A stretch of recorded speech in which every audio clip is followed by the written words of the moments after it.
Welcome to Amazing World Channel.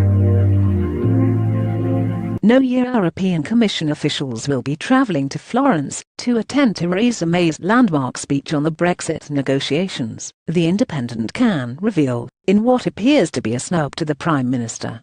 The Independent understands that Brussels officials and negotiators will be staying away from the PM's critical address, despite Chief EU negotiator Michel Barnier already being in Italy to address local politicians the day before.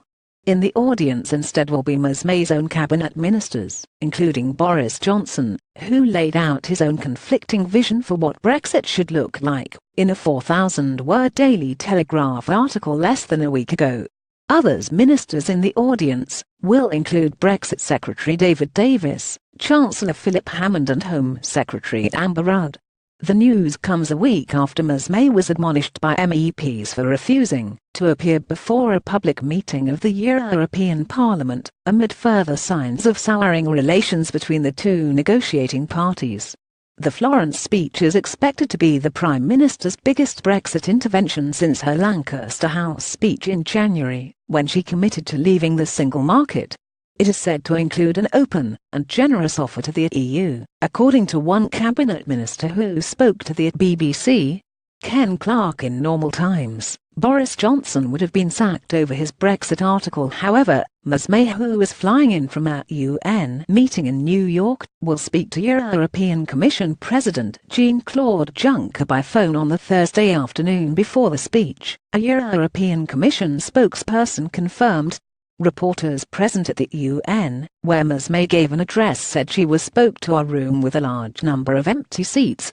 Florence, where the PM will give her Brexit speech, is historically known for its trading power. Mr Barnier is expected to respond to the speech on Friday, after its currently mysterious contents become clear. A Commission spokesperson, speaking in Brussels on Thursday, said he would wait until the speech had been delivered to comment. The event in Florence is thought to be an attempt by Ms May to break the deadlock in Brexit negotiations, the latest round of which was due to be held this week, but have been postponed until after speech takes place. It is thought that the speech might include a pledge that no EU country will lose out from the EU budget as a result of Britain leaving the bloc. The subject of the divorce bill has been a major sticking point in talks so far, with little concrete progress, according to the EU Commission. Other reports suggest the UK might offer the EU €20 billion, down from the claimed €50 billion figure apparently floated by the Commission. More about Brexit. Theresa May, EU, Florence, Europe. Reuse content.